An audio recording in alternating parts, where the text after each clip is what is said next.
الحمدللہ وکفا وسلام علی عبادہ الذین اصطفیٰ اما بعد۔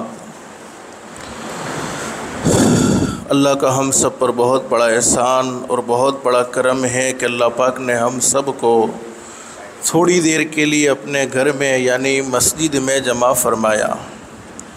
دعا کرو اللہ ہم سب کے جمع ہونے کو قبول فرمائے۔ حدیث شریف میں حضرت اقدس نبی کریم صلی اللہ علیہ وسلم کا سچا ارشاد علی ہے، مسجد میں آنے والا اللہ کا مہمان ہوتا ہے اور اللہ رب العالمین خود اس کے میزبان ہوتے ہیں۔ ہم اپنے گھر میں اسی کو بلاتے ہیں جس سے محبت ہوتی ہے، جس سے خصوصی تعلق ہوتا ہے۔ اللہ پاک بھی اپنے گھر میں انہی بندوں کو بلاتے ہیں جن بندوں سے اللہ پاک کو محبت ہوتی ہے۔ اور ایک بات تو فائنل اور طے شدہ ہے کہ کوئی نیک عمل ہم اپنی مرضی سے نہیں کر سکتے ہیں جب تک کہ ہمارا پیدا کرنے والا اللہ ہمیں نیک عمل کی توفیق نہ دے دے، اور کوئی گناہ سے ہم اپنی مرضی سے نہیں بچ سکتے ہیں جب تک کہ ہمارا پیدا کرنے والا اللہ ہمیں گناہوں سے بچنے کی طاقت اور قوت عطا نہ فرما دے۔ اس لیے اللہ نے ہمیں یہ موقع دیا ہے دین کی باتیں سننے کا، اس کو غنیمت سمجھے۔ بہت سی مرتبہ کچھ گھڑیاں ایسی ہوتی ہیں، بعض دفعہ کوئی موقع ایسا ہوتا ہے کہ اس موقع پر ہم دین کی بات کو، اللہ کی بات کو، اللہ کے نبی حضرت محمد الرسول اللہ صلی اللہ علیہ وسلم کی بات کو توجہ سے سنتے ہیں اور دل میں ایک اچھی نیت لے کر بیٹھتے ہیں۔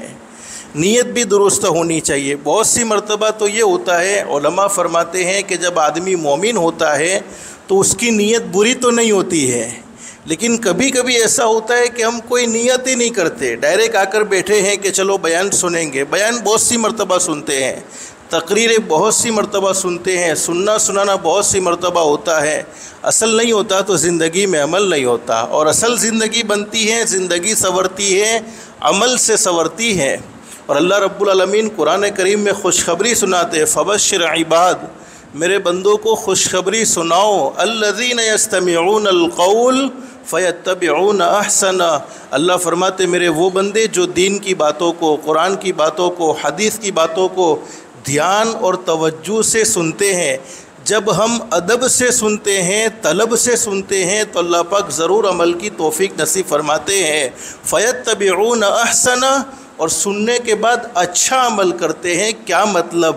اپنی مرضی کا عمل نہیں، بلکہ ہمارا پیدا کرنے والا اللہ جیسا چاہتے ہیں ویسا ہی عمل کرتے ہیں، تو انعام کیا ملے گا؟ اولئک الذین ھداھم اللہ۔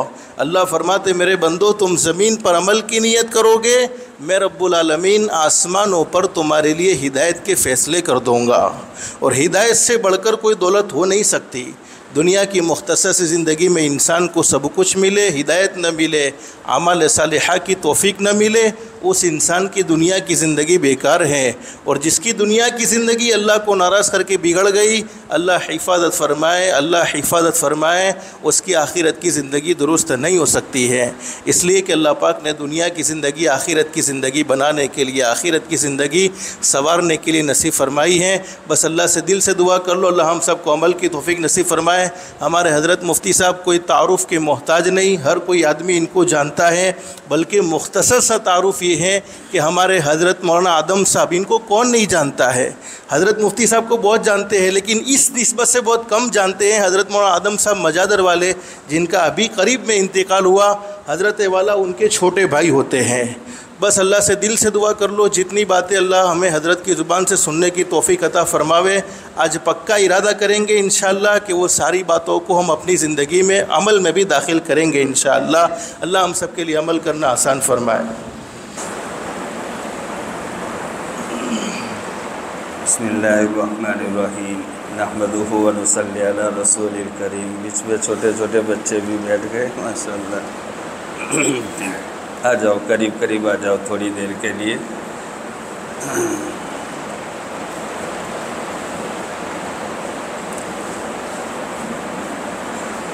بہت پیارے بھائیوں، مجھے دو چار باتیں آپ کے سامنے بیان کرنی ہے، آپ دھیان سے سنیں، عمل کی نیت سے سنیں۔ اللہ پاک ہمیں عمل کی توفیق عطا فرما دے، ہماری عملی زندگی اللہ پاک بنا دے، اللہ پاک ہماری دنیا اور آخرت دونوں کو سنوار دے۔ پہلی بات مجھے یہ بیان کرنی ہے کہ ہم سب ایمان والے اللہ تبارک و تعالیٰ کی نگاہ میں بہت زیادہ قیمتی ہے۔ ہم نے اپنی قیمت کو نہیں جانا اور نہیں سمجھا کہ ہم کتنے قیمتی ہے۔ آدمی جب کسی چیز کی قیمت کو جانتا ہے تو اس کو ڈھنگ سے رکھتا ہے، ڈھنگ سے استعمال کرتا ہے، کہاں کیا کرنا چاہیے کیا نہیں کرنا چاہیے وہ سوچ سمجھ کر کرتا ہے۔ لیکن چیز کی قیمت کا جب پتہ نہ ہو تو وہی قیمتی چیز کو کبھی راستے میں چھوڑ دیتا، کبھی بچوں کے حوالے کر دیتا، کبھی کوئی جانور اس کو اچک کر اٹھا کر کے لے جاتا ہے۔ پیارے بھائیوں، حقیقت یہ ہے کہ ہم سب اتنے قیمتی ہے اللہ کی نگاہ میں کہ جس کی قیمت کو کوئی دنیا میں ادا نہیں کر سکتا۔ یہ آسمان جو ہمارے سروں پر قائم ہے، کتنے سال سے آسمان اللہ پاک نے بنایا معلوم ہے؟ 500 کروڑ سال ہوئے۔ 500 کروڑ سال پہلے یہ آسمان نہیں تھا، یہ تحقیق بتاتی ہے، جدید تحقیق۔ 500 کروڑ سال سے اللہ پاک نے یہ آسمان کو بنایا ہے۔ نہ معلوم میرے اللہ نے کس عجیب مٹیریل سے اس کو بنایا کہ 500 کروڑ سال میں کبھی آسمان میں دراڑ نہیں آئی، آسمان میں کوئی شگاف نہیں ہوا، آسمان میں کوئی کوڑا گرنے کا مسئلہ نہیں ہوا، اور اتنا مضبوط بنایا ہے کہ نیچے سے اوپر جاؤ تو 500 سال لگ جائے۔ اور ایسے ایک آسمان نہیں، ایسے اللہ پاک نے 7 آسمان بنائے، اور یہ 500 کروڑ سال سے آسمان ہے اور ابھی بھی رہے گا۔ اللہ نے یہ زمین کو بنایا تو یہ زمین بھی 500 کروڑ سال سے اللہ نے زمین کو بنایا، اور یہ ابھی بھی زمین رہے گی۔ یہ سورج اپنے وقت پر نکلے گا، چاند اپنے وقت پر نکلے گا، بارش آئے گی، گرمی آئے گی، موسم آئے گا، اور یہ سارے کے ساری چیزیں جو دنیا میں ہوتی یہ ساری اپنے وقت پر ہوتی رہے گی جب تک تم میں سے کوئی ایک آدمی ہے۔ یہ ہے آپ کی قیمت۔ جب تم میں سے کوئی ایک آدمی دنیا میں باقی رہے گا، اللہ پاک اتنے سارے نظام کو اور یہ ساری کائنات کو اسی انداز سے چلاتے رہیں گے جس طرح اللہ تبارک و تعالیٰ نے 500 کروڑ سال سے یہ نظام کو چلایا۔ حدیث پاک میں ہے لا تقوم الساعة وحتى يقال في الارض اللہ اللہ۔ اللہ یہ آسمان زمین کے نظام کو چلاتا رہے گا جب تک یہ زمین پر صرف ایک ایمان والا ہوگا، ایک شخص اللہ کا نام لینے والا، بہت بڑا بیمار آدمی، اللہ اللہ یعنی اللہ کو ماننے والا ایک آدمی، اللہ وہاں تک یہ سارے نظام کو چلاتے رہیں گے۔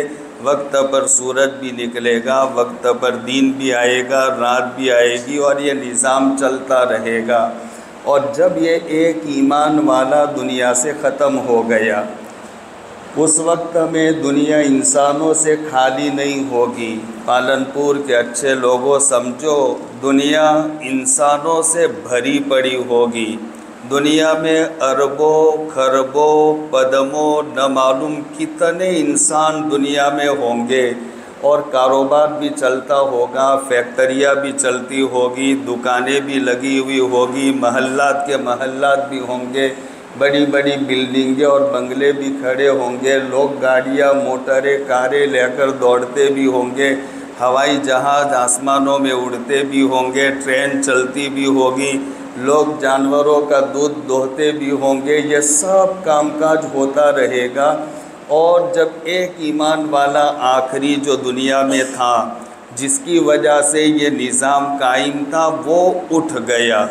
اب اس کے بعد ان سارے انسانوں کی اللہ کے نگاہ میں کوئی قیمت نہیں ہوگی۔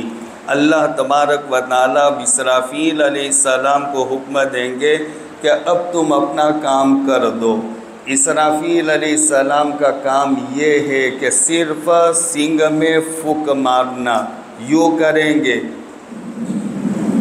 یہ پھونک، اس پھونک میں اسرافیل یہ اتنا مضبوط فرشتہ کہ اس کے پھونک میں اللہ پاک نے اتنا پاور اور اتنی طاقت رکھی کہ وہ پھونک کی وجہ سے بڑے بڑے پہاڑ کی چٹان، روئی کا ایک چھوٹا سا گالا اور ٹکڑا نکال کر پنکھے سے یوں ٹکرائے تو جیسے گھومتا، اسی طرح پہاڑ کی بڑی بڑی چٹانیں، بلڈنگیں، آسمان کے بڑے بڑے ٹکڑے یہ فضا میں اس طرح اڑتے پھرتے شروع ہو جائیں گے، اور یہ اللہ پاک سارے نظام کو درہم برہم کر دے گا۔ تو یہ سارا نظام یہ چل رہا ہے ایک ایمان والے کی وجہ سے۔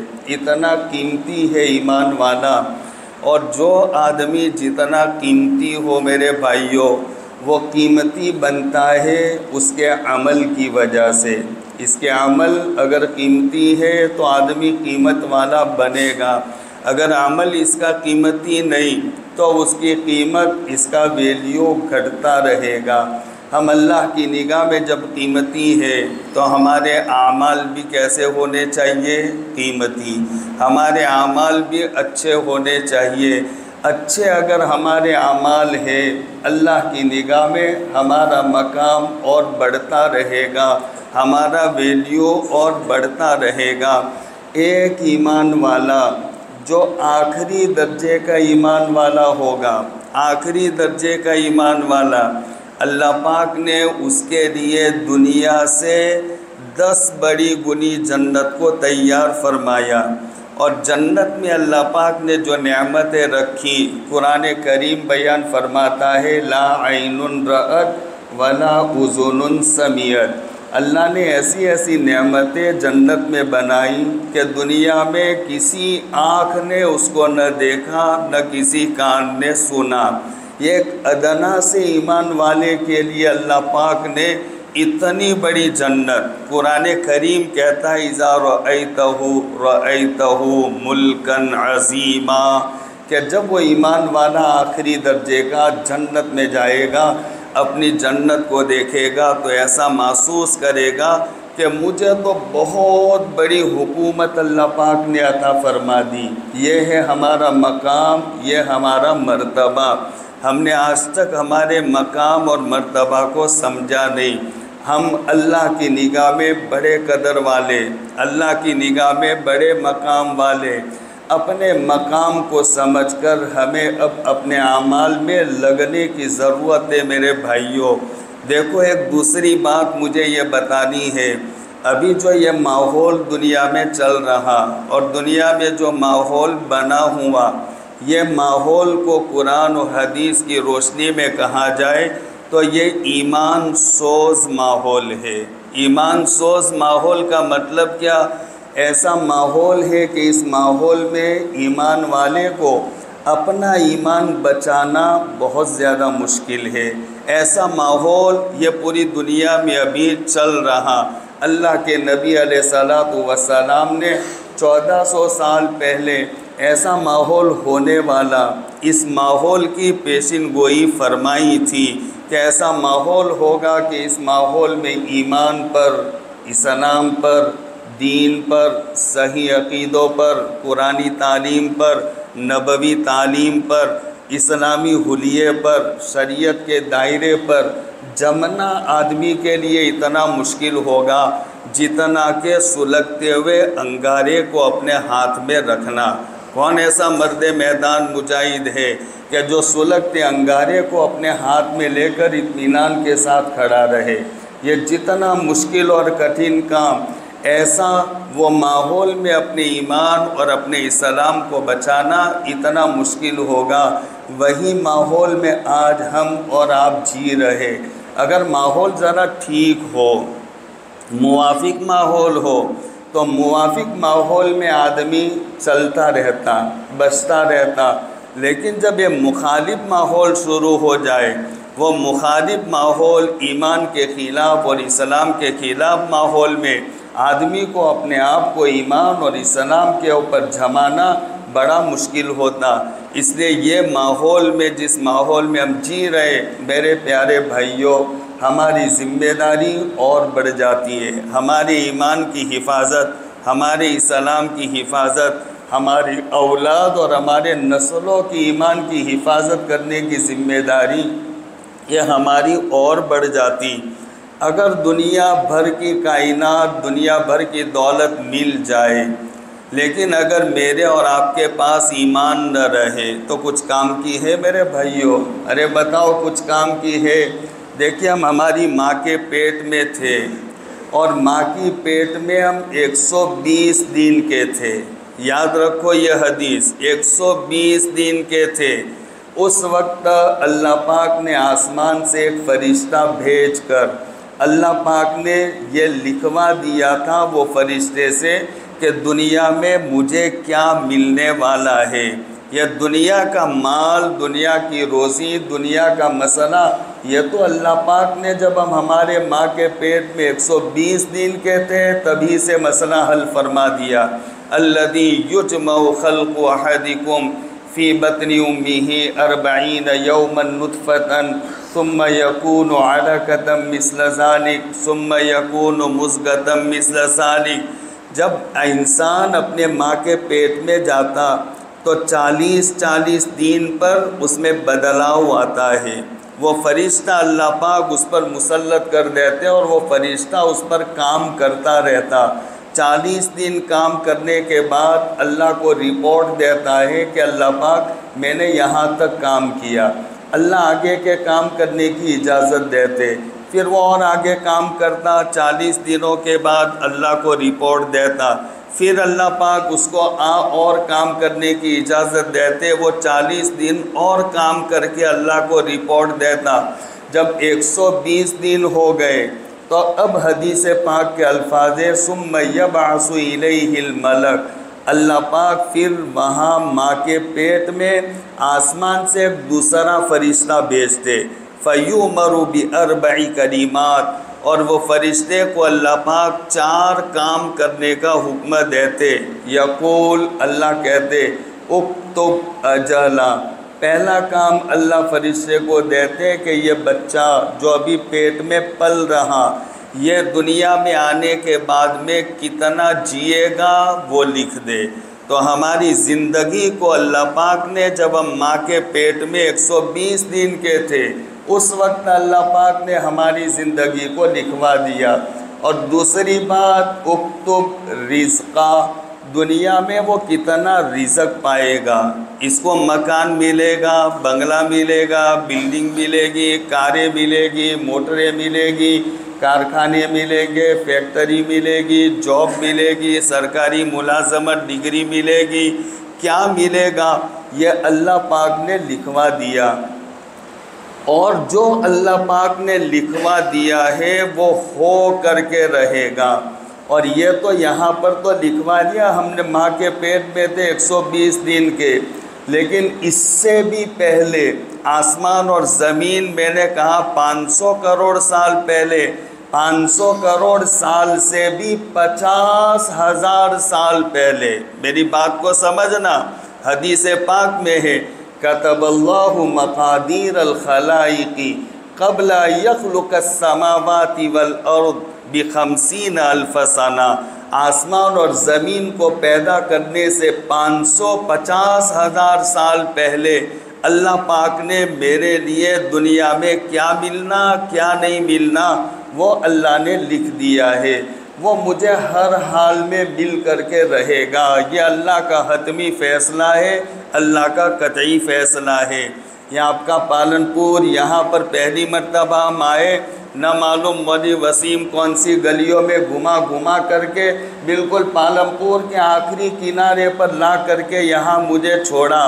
اب یہاں پر اگر کوئی آدمی یہ چھوٹی سی گلی میں کسی جگہ پر دکان کھول دے، جیسے ایک اللہ والے نے اسی انداز کی گلی میں ایک چھوٹی سی گلی تھی جہاں لوگوں کی آمد و رفت بھی نہیں، اور وہاں پر انہوں نے دکان لگا دی۔ تو پھر لوگ وہاں آتے جاتے ان سے کہتے کہ حضرت یہاں آپ نے دکان لگا دی، یہاں گلی میں کسی کا آنا جانا نہیں، کوئی یہاں ریسیڈنٹ ایریا نہیں، لوگ آتے جاتے نہیں، یہاں آپ کو کیسے روزی ملے گی؟ تو انہوں نے جو جواب دیا کہ اللہ پاک نے روح قبض کرنے کے لیے فرشتہ متعین کیا، ہم جس گلی میں ہو، جس پہاڑ میں چھپ جائے، جس بلڈنگ میں چھپ جائے، جس کنویں میں اندر میں رہے، لیکن وہ ہمیں تلاش کر کے رہتا ہے۔ اسی طرح ہم روزی کا سبب کہیں بھی اختیار کریں، وہ روزی دینے کا کام اللہ کا ہے، وہ اللہ پاک اس کا انتظام کر کے رہے گا۔ اس لیے میرے بھائیوں، روزی دینے کی ذمہ داری تو میرے اللہ کی ہے۔ وَمَا مِن دَابَّةٍ فِي الْأَرْضِ إِلَّا عَلَى اللَّهِ رِزْقُهَا، زمین پر جتنے رینگنے والے جانور، جتنے چلنے والے جانور ہیں، ان تمام کی روزی کی ذمہ داری میرے رب نے اپنے ذمے لے رکھی ہے۔ آپ دنیا میں رہتے، دنیا میں جو مخلوقات جاندار ہے، یہ 400 مخلوقات ہیں۔ کتنی ہے؟ 400۔ اور سمندر میں جو جینے والی جاندار مخلوقات ہیں وہ 600 مخلوقات ہیں۔ اللہ نے جاندار 1000 مخلوقات بنائی ہے، ان میں 400 اللہ پاک نے زمین پر، 400 میں سے صرف ایک مخلوق ہے یہ نظر آنے والی انسان، کہ یہ مخلوق نے دکانیں، فیکٹری، گاڑیاں، کارخانے، ہوٹلیں بنائی، اور باقی جو اللہ نے 399 مخلوقات بڑی بڑی بنائی، کوئی چھوٹی، ان کے کارخانے کہاں ہے؟ کہاں فیکٹری کہاں ہے؟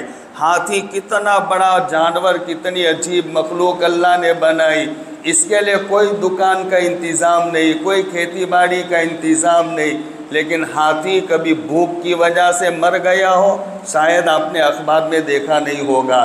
رین، چیتا، بھیڑیا، درندہ، شیر کبھی بھوک کی وجہ سے تڑپ تڑپ کر مر گیا ہو؟ آپ نے کبھی دیکھا نہیں ہوگا۔ میرے اللہ نے زمین پر رہنے والے 400 جاندار مخلوقات میں سے ہر مخلوق کی روزی کی ذمہ داری اپنے ذمے لے رکھی ہے۔ اللہ پاک عجیب انداز سے ان کو روزی پہنچا دیتا ہے، چاہے آدمی چاہے نہ چاہے، اس کے پاس مقدر کی روزی، مقدر کا مال اس کو مل کر ہی رہے گا۔ اس لیے روزی کا مسئلہ میں آپ کو بہت دل سے کہتا ہوں، زیادہ ٹینشن والا مسئلہ نہیں ہے۔ یہ میری بات کو سمجھنا اور دل میں اطمینان کے ساتھ میں اس کو بٹھا دینا، روزی کے مسئلہ زیادہ ٹینشن والا نہیں، اس میں زیادہ ٹینشن لینے کی ضرورت نہیں ہے، اس لیے کہ رزاق اللہ ہے، رب اللہ ہے، رب العالمین اللہ ہے۔ علامہ مصری علیہ رحمہ، سنون مصری علیہ رحمہ، سنیے علامہ مصری علیہ رحمہ کا بہت عجیب مشہور واقعہ ہے۔ ایک مرتبہ کسی جگہ پر جا رہے تھے، تو جاتے ہوئے ان کے سامنے نظر پڑی ایک چھوٹے سے بچھو پر، بہت مشہور واقعہ ہے۔ وہ چھوٹا بچھو بہت تیزی کے ساتھ میں دوڑا دوڑا جا رہا تھا، بہت تیزی کے ساتھ دوڑا دوڑا، اتنا تیز دوڑ رہا تھا کہ وہ علامہ مصری کو تعجب ہوا کہ یہ بچھو اتنا تیز کیسے دوڑا دوڑا کہاں جا رہا، دیکھنا چاہیے۔ تو پیچھے چلے، وہ دوڑتا دوڑتا سامنے ایک ندی آ رہی تھی، تو ندی کی طرف جا رہا تھا۔ اب وہ ندی کے کنارے پر پہنچا تو وہاں کنارے پر ایک کچھوا اس کے لیے انتظار میں کھڑا تھا۔ وہ بچھو سیدھا دوڑتا ہوا کچھوے کی پیٹھ پر بیٹھ گیا، کچھوا لے کر روانہ ہو گیا۔ تو اور زیادہ تعجب ہوا کہ یہ بچھو کہاں جا رہا تھا، اس کے لیے اللہ نے پہلے سے ایک سواری کا بھی انتظام کر دیا۔ تو وہ علامہ مصری کرائے کی کشتی لے کر بیٹھے اور ندی کے وہ کنارے پر گئے۔ کچھوے نے اس بچھو کو چھوڑا تو وہ اسی طرح تیز دوڑا ہوا بھاگنے لگا۔ وہ پیچھے پیچھے جا رہے تھے، وہ بچھو آگے آگے جا رہا تھا۔ دیکھا کہ وہ بچھو دوڑا دوڑا اس آدمی کے پاس جا رہا۔ ایک آدمی دور جنگل میں نظر آیا کہ جو بے ہوشی کی حالت میں پڑا ہوا ہے، اور اس کے پاس میں ایک بہت بڑا اژدہا۔ اژدہا کس کو کہتے ہیں بھائی؟ کس کو کہتے؟ اجگر کو کہتے۔ اژدہا اجگر جو انسان اور جانور کو نگل جاتا، بہت بڑا اژدہا اس آدمی کے پاس تھا۔ قریب تھا کہ وہ اس کے اوپر حملہ کرے، کہ وہ بچھو دوڑا دوڑا جا کر کے اس نے اژدہا کو ڈنک ماری اور وہ اژدہا مر گیا۔ تو اب آپ کے اور میرے دل میں کیا بات آئے گی؟ ہم سبوں کے دل میں یہ بات آئے گی، مانو نہ مانو وہ آدمی کوئی اللہ کا نیک ولی بندہ ہے کہ جو بیچارہ بے ہوشی میں پڑا ہے، اژدہا حملہ کر رہا تھا، اللہ پاک نے اس کی حفاظت کے لیے اتنا غیبی نظام چلایا۔ ایسا ہی آئے گا نا دل میں؟ تو وہ دل میں وہ اللہ والے کے ایسا آیا اور سوچا کہ اس اللہ والے کی ذرا خدمت اور مدد کرنی چاہیے کہ وہ یہاں پر کیا پریشانی میں پڑے ہوئے۔ وہاں پر وہ پہنچے تو کیا دیکھا کہ وہ آدمی شراب پی کر، نشے کی حالت میں، بہت زیادہ شراب پی لی تھی، تو نشے کی حالت میں مدہوش اور بے ہوش پڑا ہوا تھا، منہ میں سے جھاگ نکل رہی تھی، مکھیاں بن بنا رہی تھی، اور یہ حالت میں دیکھ کر کے وہ بزرگ کے دل میں یہ بات آئی کہ یا اللہ، ایسا گنہگار شرابی اور اس کی حفاظت کے لیے تو نے ایسا غیبی نظام چلایا، اگر اس کو اژدہا نگل بھی جاتا تو زمین اس گنہگار سے پاک ہو جاتی، اور اس کو بچانے کے لیے تو نے ایسا غیبی نظام چلایا۔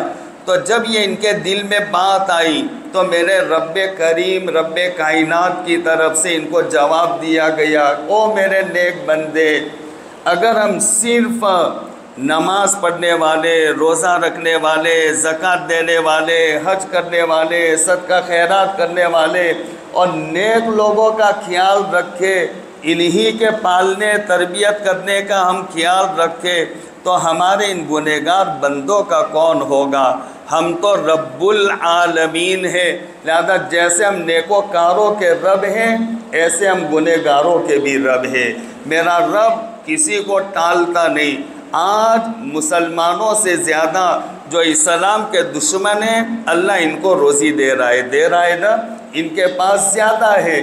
اللہ رب العالمین ہے، اس نے میرے بھائیوں روزی کا مسئلہ زیادہ پریشان کرنے والا مسئلہ نہیں، اللہ پاک نے اس کی ذمہ داری اپنے ذمے لے رکھی۔ اللہ روزی دے کر کے رہے گا، لیکن روزی کا مسئلہ بھی کبھی کھٹائی میں پڑ جاتا ہے اور ہم حالات میں اور آزمائش میں آ جاتے۔ کیوں؟ ہمارے بدعملی کی وجہ سے، ہماری زندگی کے اعمال صحیح نہ ہونے کی وجہ سے۔ ارے بھائی ذرا دھیان سے بیٹھے رہو، میں آپ کے پاس زندگی میں پہلی مرتبہ آیا ہوں، لیکن مجھے لگتا ہے کہ کوئی میری بات سمجھتا ہے کہ نہیں سمجھتا، اللہ کرے سمجھا دے میری بات۔ بیٹھو اطمینان سے، اٹھو مت، اٹھو بیٹھو، اٹھو بیٹھو، یہ دین کی مجلس کے ادب کے خلاف ہے۔ صاحب نے کہا طالب بن کر کے بیٹھو، ہم سب محتاج ہیں میرے بھائیوں۔ اللہ الغنی انتم الفقراء، میرا اللہ کہتا ہے تم فقیر ہو، تم فقیر۔ کس کے فقیر ہو؟ اللہ کے فقیر ہو، تم سب محتاج ہو۔ اللہ الغنی، اللہ بے نیاز ہے۔ انلزمکموہا وانتم لہا کارہون، کیا ہم زبردستی تمہیں دیندار بنا دیں گے؟ تم چاہو گے نہیں پھر بھی زبردستی دیندار بنا دیں گے؟ ایسا تو نہیں ہوگا۔ طالب بن کر کے دین کی مجلسوں میں بیٹھیں گے، اللہ پاک دین ہمیں سمجھائے گا، دین سمجھ میں آئے گا تو عمل کی توفیق ہوگی، عمل کی توفیق ہوگی، ہماری زندگی بہتر بنے گی، جس کے نتیجے میں دنیا بھی سنورے گی، آخرت بھی سنورے گی۔ اس لیے طالب بن کر کے بیٹھو، طالب بن کر کے۔ روزی کا مسئلہ پریشان اتنا ہونے کی ضرورت نہیں، لیکن ہمارے بدعملی کی وجہ سے ہمارے زندگی کے اعمال اگر ٹھیک نہ ہو، ہم سے اللہ کے احکامات ٹوٹتے ہو، نبی علیہ السلام کے طریقے چھوٹتے ہو، شریعت سنت کا پاس و لحاظ نہ ہو، تو پھر ہمارے سامنے طرح طرح کے مسائل آتے۔ حضرت ابو ہریرہ رضی اللہ تعالیٰ عنہ بیان فرماتے کہ ایک مرتبہ جلال میں آ کر حضرت ابو ہریرہ بیان فرمانے لگے کہ ظالم سے مراد گنہگار، اچھے اعمال نہ کرنے والا۔ ظالم اپنے ظلم سے صرف اپنا ہی نقصان تھوڑی کرتا ہے، سنو حدیث، ظالم ظلم کرتا تو اپنے ظلم کی وجہ سے اپنا ہی نقصان تھوڑی کرتا، بلکہ ایک ظالم اور ایک گنہگار کے گناہ کی وجہ سے ہمارا پرندہ اپنے گھونسلے میں سسک کر مر جاتا۔ ایک گنہگار کی گناہ کی وجہ سے ہمارا پرندہ اپنے گھونسلے میں سسک کر کے مر جاتا۔ اس کا مطلب میں آپ کو حدیث کا مطلب سمجھاتا ہوں۔ ہمارا ایک ایسا پرندہ ہے کہ وہ پرندے کی عادت یہ ہے کہ وہ اپنی روزی تلاش کرنے کے لیے صبح میں نکلتا ہے تو شام ہوتے ہوتے ہزاروں میل کا سفر کر کے اپنی روزی کو تلاش کر لیتا۔ روزی کے معاملے میں اتنا چست ہے یہ پرندہ، چنانچہ حدیث کی کتاب کی ایک شرح میں لکھا ہوا ہے کہ ایک آدمی نے مصر میں ہمارا پرندہ کا شکار کیا اور اس کو ذبح کیا، تو اس کے پوٹے میں سے افغان کے پہاڑی کے دانے نکلے۔ تو پوٹے میں دانے پڑے تھے، اس کا مطلب کیا؟ ابھی تازے کھائے ہیں، اور ابھی تازے کہاں؟ افغانستان اور کہاں؟ مصر۔ تو مصر میں ذبح کیا اور اس کے پوٹے میں افغان پہاڑی کے یہ دانے پڑے ہوئے تھے۔ تو یہ حضرت ابو ہریرہ کہنا چاہتے ہیں، اتنا روزی کے معاملے میں چست رہنے والا پرندہ یہ بھی گنہگار کے گناہوں کی وجہ سے روزی کے مسئلے میں پریشان ہو جاتا۔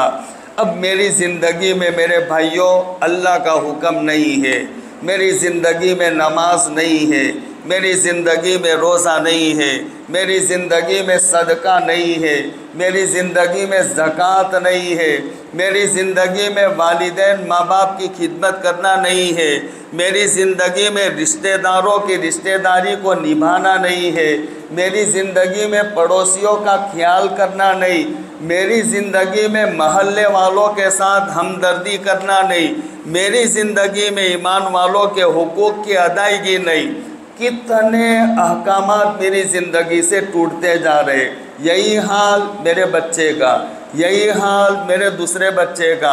میری بیوی کی زندگی میں پردہ نہیں ہے، میری بیوی کی زندگی غیر محرم لوگوں سے زندگی میں باتیں کیا کرتی۔ 24 گھنٹے میں نہ معلوم کتنے حرام کام میری بیوی سے، کتنے حرام کام مجھ سے، کتنے حرام کام میری بیٹے سے، کتنے حرام کام میری بیٹیوں سے۔ تو یہ کتنے گناہ دین بھر میں میرے گھر میں ہو رہے۔ میری بات سمجھ میں آ رہی ہے بھائیوں؟ ارے پالنپور کے اچھے لوگوں میری بات سمجھتے ہو میں کیا کہنا چاہتا؟ اب اتنے گناہ میرے گھر میں ہو رہے۔ ابو ہریرہ تو یہ کہتے ایک گنہگار کے گناہ کی وجہ سے ہمارا پرندہ اپنے گھونسلے میں سسک کر مر جاتا۔ اب میرے گھر میں صبح سے لے کر رات تک میری فیملی کا ایک ایک ممبر اللہ کے احکامات کو توڑنے میں لگا ہوا ہے، نبی علیہ السلام کے طریقوں کو چھوڑنے میں لگا ہوا۔ اب روزی کے مسئلے میں ہم پریشان نہیں ہوں گے تو کیا ہوں گے؟ اب دنیا میں ہم کیسے چین اور سکون سے رہ سکتے؟ اب ہم شکایت کرتے ہیں کہ میرا بیٹا میرے کنٹرول میں نہیں ہے، میرا بیٹا کہیں جاب اور ملازمت کے لیے نہیں جاتا۔ ارے اللہ کے بندے 50-60 سال ہو گئے، 65-55 سال ہو گئے، میرا اللہ تجھے جاب کے لیے بلاتا ہے، اندھیرے میں اذان کے ذریعے سے میرا اللہ آواز دیتا ہے، اے مجھ پر ایمان رکھنے والے میرے بندے آ جا، 10 منٹ کے لیے بلاتا ہوں، 10 منٹ کے لیے، اور 10 منٹ یہ معراج ہے، مجھ سے بات ہے۔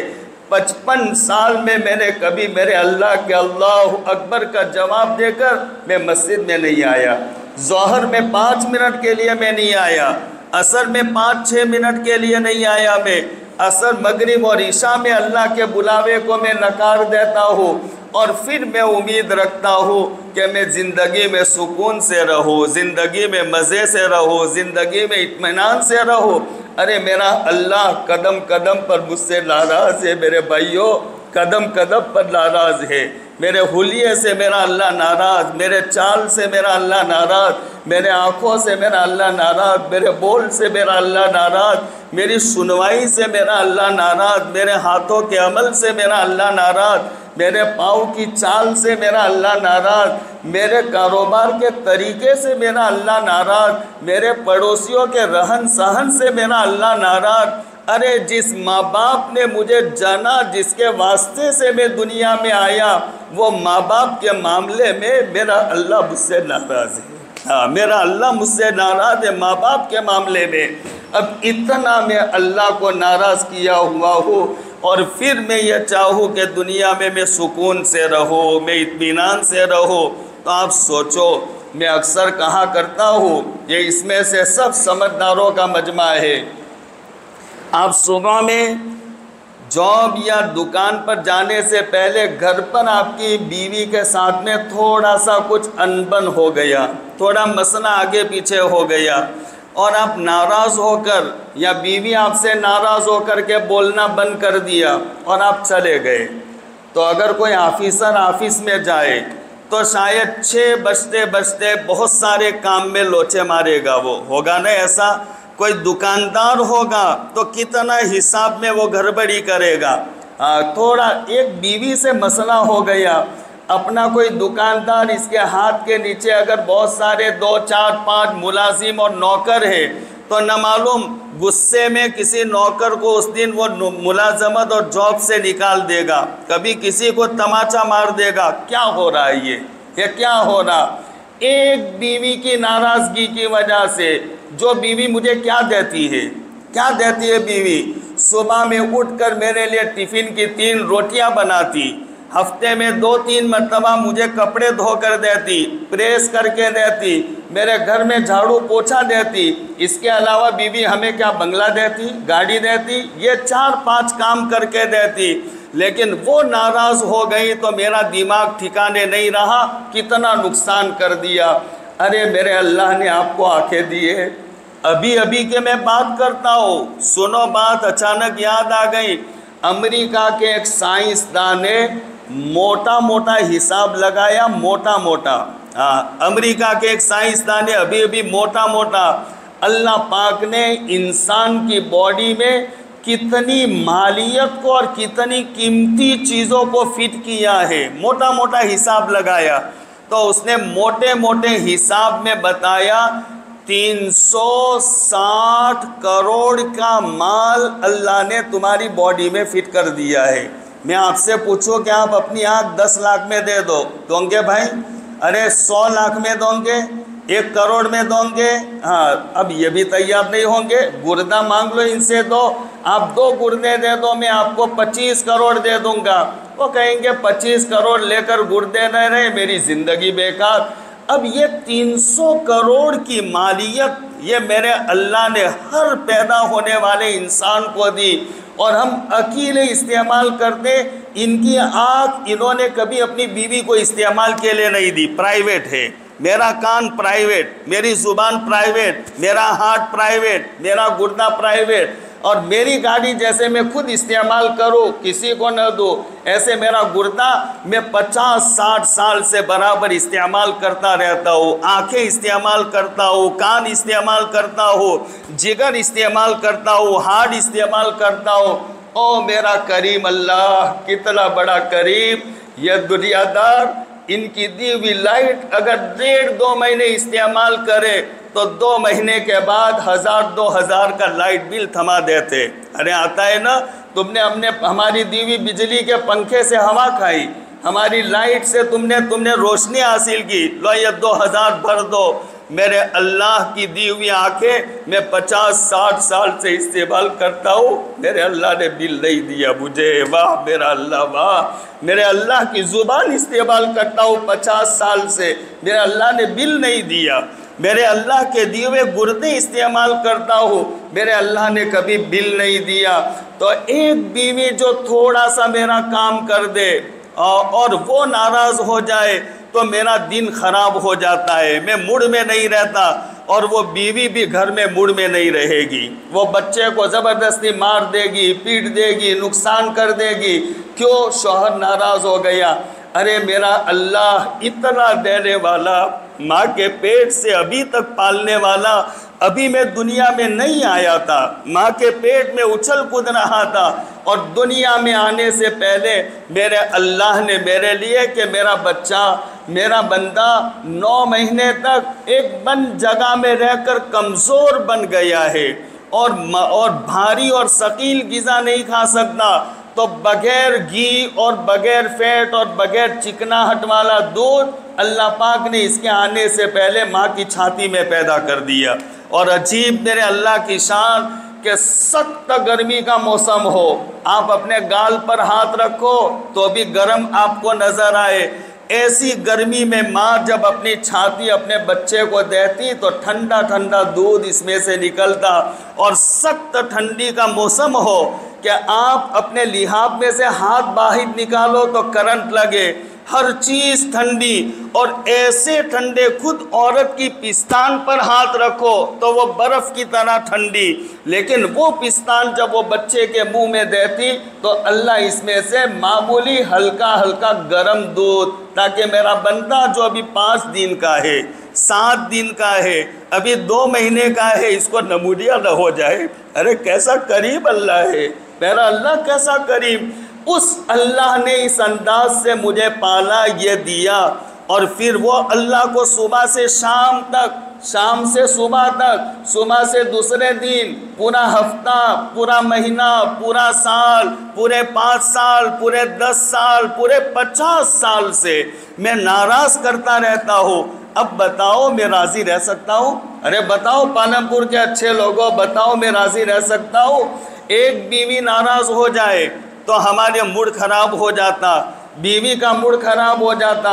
اب اللہ کے اتنے احکامات توڑے، اللہ قدم قدم پر مجھ سے ناراض ہے، اب ہم دنیا میں کیسے راضی رہ سکتے؟ یہ مسائل اسی کے ہیں۔ ہاں، بیوی کنٹرول میں نہیں، ارے تم اللہ کے کنٹرول میں نہیں، میرا بچہ میرے کہے میں نہیں، ارے تو اللہ کے کہے میں نہیں، میری بچی میرا کہا نہیں مانتی، ارے نبی کا فرمان تیرے زندگی میں نہیں۔ جب تو نبی کو ناراض کرے گا، سچی حدیث ہے جو نبی علیہ السلام نے، مجھے بیان کرنے کی ضرورت نہیں، ہمارے لیے آقا جو روئے، جو تڑپے، جو قربانیاں دی، یہ روزانہ ہم سنتے، روزانہ ہم سنتے۔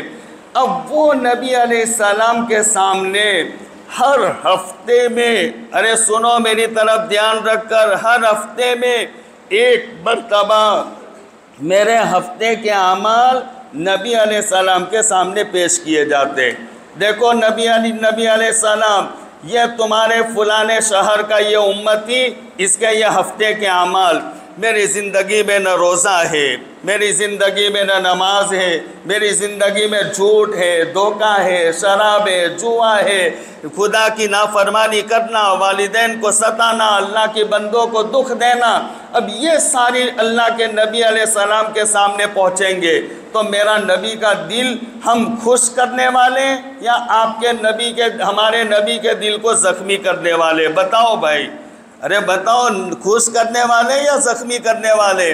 اب یہ ہر ہفتے میں میرا نبی مجھ سے زخمی ہو رہا ہے، ہر ہفتے میں۔ اس لیے ایک اللہ والے فرماتے ہیں، ہم سے تو وہ مکہ کے کافر مشرک اچھے تھے کہ جو آپ کی حیات مبارکہ میں آپ کو ستا رہے تھے، اور ہم اتنے نکمے کہ نبی علیہ السلام کے عشق کا دعویٰ کر کے، نبی کے نام کو نام لینے والے بن کر، ہم نبی کو اپنے روزے میں بھی آرام سے سونے نہیں دیتے، اور آپ کے دل کو زخمی کرتے اور آپ کے دل کو ستاتے رہتے۔ اب یہ ہم سے ہمارا اللہ ناراض، اللہ کے رسول علیہ السلام ناراض، قدم قدم پر۔ اب دنیا میں میں کیسے راضی رہ سکتا ہوں؟ اب میرے گھر میں حالات نہیں آئیں گے تو کیا آئیں گے؟ اس لیے میرے بھائیوں، مجھے زیادہ بات نہیں کرنی، آپ لوگ بات سمجھ رہے ہو میری؟ ارے میری بات سمجھ میں آتی ہے؟ ارے اتنا تو کہو تو مجھے اچھا لگے گا کہ جی سمجھ میں، اتنا کہو تو اچھا لگے گا۔ آپ بڑے سمجھدار، شہر میں رہنے والے تو بڑے فری ہوتے ہیں لوگ، اس انداز سے پیش آتے کہ سمجھ میں آئے کیا لوگ بات سمجھ لیتے، لیکن نہ معلوم مجھے ایسا کیوں لگ رہا ہے۔ ہاں ایسا نہیں ہونا چاہیے۔ ہاں جی، تو مجھے آپ سے زیادہ بات نہیں کرنی، بس یہی بات سمجھانی میرے بھائیوں، یہ ہماری زندگی کا حال ہے بس۔ ہاں آؤ ہم سب مل کر کے اللہ سے توبہ کر لیں۔ میرا اللہ میری توبہ کا انتظار کرتا ہے میرے بھائیوں۔ خدا پاک کی قسم، دنیا بھر کی بائیں مل کر ہم پر وہ پیار اور شفقت نہیں کر سکتی جو میرا اکیلا اللہ مجھ پر پیار اور شفقت کرتا۔ میں آپ کو بتاؤں، یہاں بہت سارے بزرگ بیٹھے ہوئے، اگر ان میں سے کسی کا بیٹا باپ سے لڑ کر کے رٹ کر کے چلا جائے، گھر سے نکل جائے، اور کچھ ذمہ دار لوگ وہ بزرگ کے پاس جائے اور کہنے لگے، ارے حاجی صاحب آپ تو ذمہ دار ہو، سمجھدار ہو، آپ کے بیٹے نے نادانی کی، آپ اس کو بلا لو ذرا، کہاں بھٹکے گا؟ تو وہ باپ کیا جواب دے گا؟ وہ باپ کہے گا جاؤ جاؤ اپنے گھر جاؤ، میں باپ ہوں باپ، وہ میرا باپ نہیں۔ اگر اس کو باپ کی ضرورت ہو تو آئے 70 مرتبہ میرے گھر، اس کے لیے گھر کا دروازہ کھلا ہے، اور میں باپ ہو کر کے اس کے پاس جاؤں؟ ارے یہی جواب ہوگا نا۔ ماں اگر ماں بیٹی سے روٹ کر چلی جائے، کوئی ماں کو سمجھائے، تو وہ ماں بھی بیٹی سے وہ لوگوں سے کہے گی، عورتوں سے، ارے جاؤ وہ میری ماں نہیں، اس نے مجھے جنا نہیں، میں نے اس کو جنا ہے، اور وہ پاور دکھا کر چلی گئی۔ اگر غرض ہو تو آئے ماں کے پاس، میں ماں ہو کر اس کے پاس جاؤں۔ لیکن واہ میرے کریم اللہ، میرے رحیم اللہ، جس نے مجھے بنایا، مجھے پالا، مجھے پوسا، مجھے آج تک دیا اور دیتا رہتا ہے، اور میں اللہ کا مقابلہ کرتا رہتا ہوں 50 سال سے، لیکن کوئی سال کی رات گزرتی نہیں ہے 365 راتوں میں سے کوئی رات کہ جس رات میں میرا اللہ دنیا کے ایک ایک گنہگار کو نہ بلاتا ہو اور نہ کہتا ہو کہ میرے گنہگار بندے آجا، ایک مرتبہ کہہ دے کہ اللہ بھول ہو گئی میں معاف کر دوں گا۔ باپ بیٹے کو بلانے کو تیار نہیں، ماں اپنی بیٹی کو بلانے کو تیار نہیں، لیکن میرا کریم اللہ 365 راتوں میں اعلان کرواتا ہے، حل من مستغفر فاغفر لہ، اے نماز کو چھوڑنے والوں آ جاؤ، ایک مرتبہ کہہ دو کہ اللہ بھول ہو گئی معاف کر دو، میں معاف کر دوں گا۔ اے جھوٹ بولنے والوں، اے زنا کرنے والوں، اے بدکاری کرنے والوں، اے بے حیائی بے شرمی کرنے والوں، اے ناپ تول میں کمی کرنے والوں، اے لوگوں کو اور اللہ کے بندوں کو اور مخلوق کو ستانے والوں، ایک مرتبہ آ کر کے کہہ دو کہ اللہ بھول ہو گئی میں معاف کر دوں گا۔ اللہ روزانہ رات کو بلاتا ہے۔ یہ کب تک میرے بھائیوں بے ڈھنگی زندگی ہماری گزرتی رہے گی؟ اس لیے ہم سب مل کر کے اللہ سے توبہ کر لے، پچھلی زندگی سے اللہ سے معافی مانگ لے۔ مانگیں گے نا معافی؟ مانگیں گے نا معافی؟ کہہ دو میرے ساتھ، یا اللہ میری توبہ، کہو سب زور زور سے کہو، یا اللہ میری توبہ، یا اللہ میری توبہ، یا اللہ میری توبہ، یا اللہ میری توبہ۔ بہت بھول ہو گئی، اللہ سے دل سے معافی مانگ لے، اللہ معاف کر دے گا۔ دل میں ارادہ کر لو کہ آئندہ جو زندگی رہے گی کبھی اللہ کا حکم نہیں توڑیں گے، کہو انشاءاللہ۔ کبھی نبی کا طریقہ نہیں چھوڑیں گے، کبھی اللہ کے گھر کو ویران نہیں کریں گے، کبھی اللہ کو ناراض نہیں کریں گے، کہو انشاءاللہ۔ کبھی کوئی اللہ کا اور اللہ کے بندے کا حق ضائع نہیں کریں گے، کہو انشاءاللہ۔ یہ ہے توبہ، یہ ہے توبہ۔ اللہ کے گھر میں بیٹھ کر اللہ سے ہم توبہ کر رہے، قبولیت کی گھڑی ہو۔ مولانا نے کہا تھا ہم سب کی اللہ توبہ کو قبول کر لے گا، ہمیں اپنے دربار میں قبول کر لے گا۔ اس لیے میرے بھائیوں آج سے اپنی زندگیوں میں بدلاؤ لانا شروع کر دو. بس جو ہو گیا میرے اللہ سے معافی مانگ لو. جو زندگی باقی ہے وہ باقی زندگی میں اللہ تعالیٰ سے پکا عہد کر لو کہ اللہ آپ کا کوئی حکم نہیں توڑیں گے، نبی کا طریقہ نہیں چھوڑیں گے، اور صحیح زندگی گزاریں گے، اور آپ کو اور اللہ کے رسول کو ناراض کرنے والا کوئی کام نہیں کریں گے، اور ہم نیک بن کر کے زندگی گزاریں گے، صاف ستھرے بن کر کے. ایسے اللہ تعالیٰ سے پکا وعدہ کر لو. دیکھو پھر آپ کی زندگی میں کیسا سکون رہے گا. وہی بات، بیوی ناراض آپ چین سے نہیں رہ سکتے، تو پھر اللہ مجھ سے ناراض تو میں چین سے کیسے رہ سکتا ہوں؟ کیسے رہے؟ اور جب یہ کام آپ نے شروع کر دیا آج سے، پکا وعدہ، دل میں آپ نے اللہ سے سودا کر لیا، آپ کے دل میں سکون آنا شروع ہو جائے گا. اب بھی بیٹھے بیٹھے آپ کے دل میں سکون آنا شروع ہو جائے گا، آپ کے دل میں مزہ آئے گا، آپ کی زندگی خوشگوار اچھی زندگی آپ کی بننا، سکون والی زندگی آپ کی بننا شروع ہو جائے گی. اب اس کے بعد جو زندگی ہے اس میں صاف ستھری زندگی کا ارادہ کر کے یہاں سے اٹھو. کرو گے نا بھائی؟ نمازوں کا اہتمام کریں گے؟ ارے بولو انشاءاللہ. کبھی نماز کو نہیں چھوڑیں گے، کبھی نہیں، کبھی نہیں، کبھی نہیں، کبھی نہیں. میرا اللہ ناراض ہوتا ہے نماز چھوڑنے سے، روزی کا دروازہ بند ہو جاتا ہے، اس لیے کبھی نماز کو نہیں چھوڑیں گے. اور ہم خود نیک بنیں گے، اپنی اولاد کو نیک بنائیں گے. ارے بولو انشاءاللہ. آپ نیک بنو گے.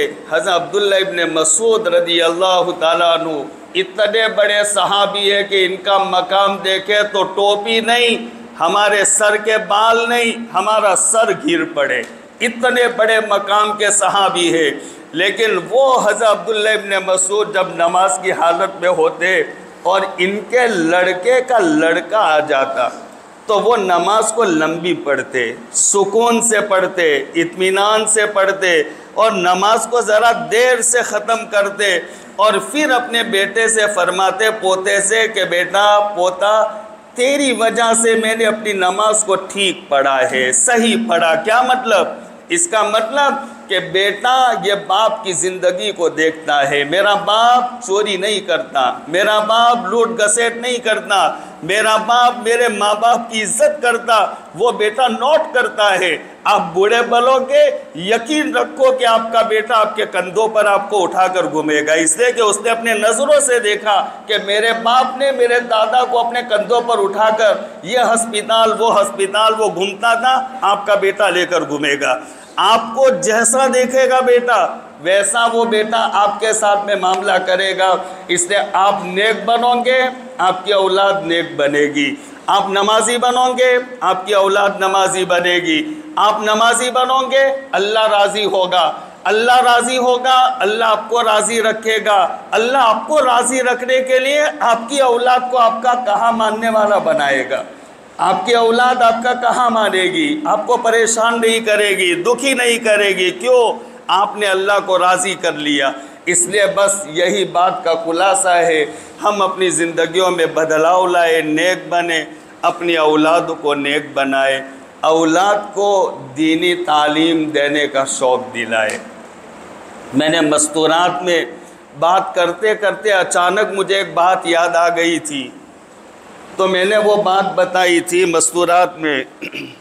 وہ واقعہ بہت سی جگہ پر میں نے سنا، کسی جگہ پڑھا، حقیقت اللہ جانے. تو ایک صاحب جو بڑے گنہگار تھے، صوم و صلات کے بیچارے پابند نہیں تھے، اور گناہوں کی وجہ سے گناہ کرتے کرتے مر گئے تو عذاب قبر میں پھنس گئے. لوگ ان کو خواب میں دیکھتے تھے، بہت دکھی تھے، عذاب قبر میں مبتلا، بہت پریشان، چہرہ کالا، یہ سب ان کے یہ گوشت نکلا ہوا، ہڈیاں اور دانت ان کے نظر آئے، جبڑے، اور یہ عجیب حالت ان کی. لوگ ایسا دیکھتے تھے. اچانک ایک مرتبہ ایک صاحب نے خواب میں دیکھا کہ بہت اچھے لباس میں، ماشاءاللہ خوبصورت، اور مشک کے ٹیلے پر بیٹھے ہوئے ہنستے مسکراتے. تو وہ دیکھنے والے نے کہا کہ بھائی تمہارا یہ حال، تم تو یہ دکھی اور پریشان تھے. تو وہ کہنے لگے، ہاں میری زندگی ایسی ہی تھی اس کی وجہ سے اللہ پاک نے مجھے عذاب قبر میں مبتلا کیا تھا، لیکن میں جب مرا، سنو پالن پور کے اچھے لوگوں، سنو یہ میری بات کو لے کر اپنے گھروں کو جاؤ، لیکن جب میں مرا اس وقت میں اپنے پیچھے اپنا چھوٹا بچہ 3-3.5 سال کا چھوڑ کر کے گیا تھا۔ وہ بچہ بڑا ہو گیا اور وہ مکتب میں گیا اور استاد کے سامنے بیٹھا اور استاد نے پہلا بول اس کو پڑھایا، پڑھو بیٹا بسم اللہ الرحمن الرحیم۔ تو میرے رب کا رحم کرم جوش میں آ گیا کہ گنہگار بندہ جس کو میں قبر میں عذاب دوں اور اس کا بیٹا استاد کے سامنے بیٹھ کر کے وہ رحمان اور رحیم کا نام لے اور میں اس کو عذاب دوں، یہ میرے رحم اور کرم کے خلاف ہے۔ ادھر بچے نے بسم اللہ الرحمن الرحیم پڑھا اور باپ کے عذاب قبر کو اللہ پاک نے دور کر دیا۔ یہ ہے قرآن کی تعلیم، یہ ہے اسلام کی تعلیم، جس پر ہمارے لیے عذاب قبر کے فیصلے کو ہٹا دیا جاتا۔ اپنے بچوں کو اسلامی تعلیم دوں گے، قرآن کی تعلیم دو میرے بھائیوں، یہی زندگی بہتر ہے۔ حضرت یعقوب علیہ السلام، سنو یہ بات اچانک یاد آ گئی، تفسیر کی بات۔ حضرت یعقوب علیہ السلام خود نبی، ان کے بھائی نبی، ان کے چچا نبی، ان کے والد نبی، ان کے دادا نبی، ان کے بیٹے نبی، تو پورا گھرانہ کیسا ہو گیا؟ نبیوں والا۔ کیسا گھرانہ ہو گیا؟ ارے بولو، نبیوں والا۔ وہ یعقوب علیہ السلام کا جب انتقال ہونے لگا، خود نبی، بیٹا نبی، ان کے بھائی نبی، چچا نبی، باپ نبی، دادا نبی، سب نبیوں والا، کتنا پیارا ماحول ہوگا۔ لیکن جب وفات کا وقت آیا تو قرآن کہتا ہے اذ حضر یعقوب الموت، جب قرآن کہتا ہے یعقوب علیہ السلام پر موت کا وقت آیا تو انہوں نے اپنے بیٹوں کو، پوتوں کو، پوتیوں کو، سب کو جمع کیا، اور جمع کر کے یعقوب اپنے نبیوں والی اولاد کو کہہ رہے ما تعبدون من بعدی، ارے میرے بیٹو میرے سامنے وعدہ کرو کہ میرے بعد تم کس کی عبادت کرو گے؟ یہ مذہب چھوڑ کر کے پھر تو نہیں جاؤ گے، کس کی عبادت کرو گے؟ مجھ سے وعدہ کرو۔ اتنا بڑا نبی ہو کر جو پورا گھرانہ ان کو نبیوں والا، لیکن وفات کے وقت میں اپنی اولاد کے بارے میں اتنے ٹینشن میں سب کو جمع کر کے کہتے بولو تم مجھ سے وعدہ کرو تم میرے بعد کون سے مذہب پر رہو گے؟ سبوں نے کہا کہ نعبد الہک و الہ آبائک ابراہیم و اسماعیل و اسحاق و یعقوب، کہ ہم آپ ابراہیم، اسحاق اور آپ ہی کے معبود کی ہم عبادت کریں گے، آپ نو ٹینشن رہو، ہم مذہب اور دھرم پریورتن نہیں کریں گے۔ یا یعقوب علیہ السلام موت کے وقت میں اپنے اولاد سے وعدہ کروا رہے۔ اب مجھے اپنے اولاد کی کتنی فکر کی ضرورت ہے؟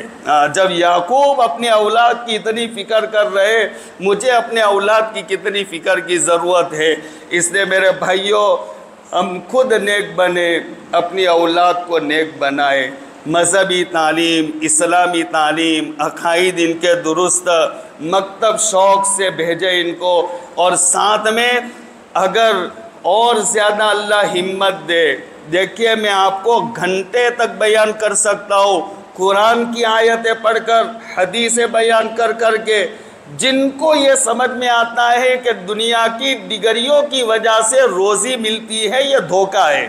یہ دھوکہ، روزی کا معاملہ تقدیر پر اور دین پر اس کا دار و مدار ہے۔ میں ایسی ابھی قرآن کی آیتیں پڑھ کر آپ کو واقعات بتا سکتا ہوں، حدیثوں سے آپ کو بتا سکتا ہوں، دین پر دار و مدار اللہ نے دنیا کے نظام کو چلایا ہے۔ یہ دھوکہ ہے کہ اگر ڈگریاں ملے گی تو میری اولاد پلے گی، بڑھے گی، ترقی کرے گی، دکان ہوگی تو ترقی کرے گی، یہ دھوکہ ہے۔ اس لیے اپنے اولاد کو اگر آپ اچھی حالت میں چھوڑ کر کے جانا چاہتے ہو تو ان کو دیندار بناؤ، مکتب کی تعلیم، قرآن کی تعلیم، حدیث کی تعلیم، اور آگے ہمت ہو تو آپ حفظ میں بٹھا دو، حافظ قرآن بنا دو اپنے بچوں کو۔ مجھے اللہ پاک نے 6 اولاد دی ہے، ایک بچی ہے اور 5 بچے ہیں۔ بچی بڑی ہے، سال ہو گئے کافی، 10-15 سال سے اس کے گھر ہے، 3 بچوں کی شادیاں ہو گئی، چوتھا بچہ اس سال فارغ ہو گیا، پانچواں پڑھ رہا، چار تو فارغ ہو گئے اور پانچوں بچے حافظ قرآن ہے، پانچوں بچے حافظ قرآن، اور میں اس پر بہت خوش ہوں، بہت خوش ہوں۔ میں نے اپنے اولادوں کو بگلے اور بلڈنگیں تو نہیں دی، لیکن سب سے بڑی دولت اللہ کا کلام میں نے اپنے اولاد کو دیا ہے۔ ہاں میں خوش ہوں اس پر۔ میری اولاد کبھی بھوک کی وجہ سے پاؤں اور ایڑیاں رگڑ کر نہیں مرے گی، مجھے میرے اللہ پر یقین ہے، میرے اللہ کا کلام ان کے سینوں میں۔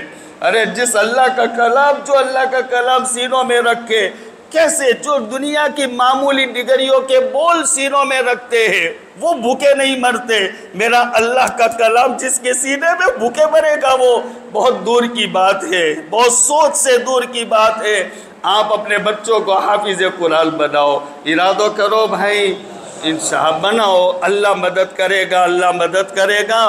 اور آپ کے گھر کا ماحول دیکھو کیسا بہترین بنے گا۔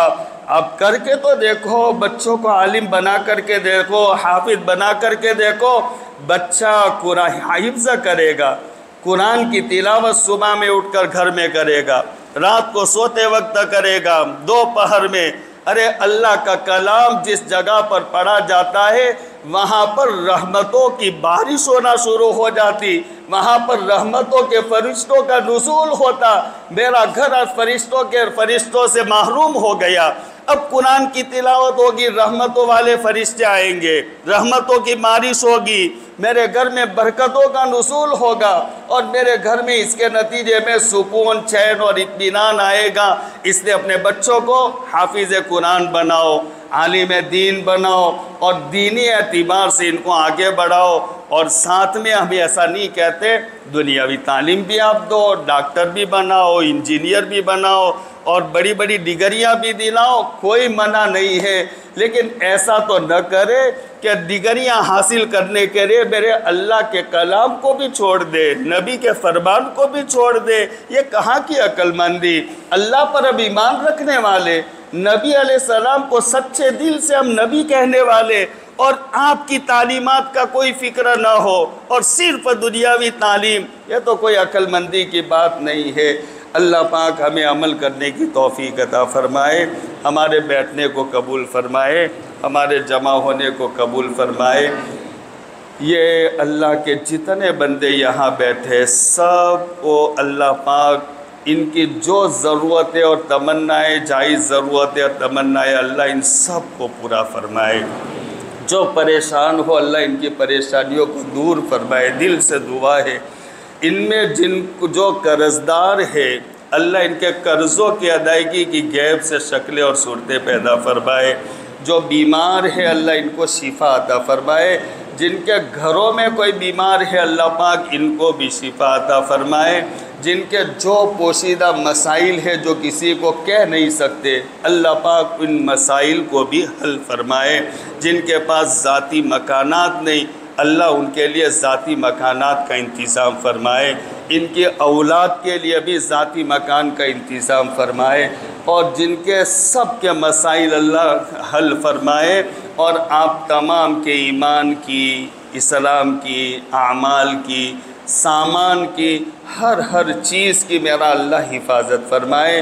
اور یہ دعا اللہ پاک پوری امت مسلمہ کے حق میں قبول فرمائے۔ وآخر دعوانا الحمدللہ رب العالمین۔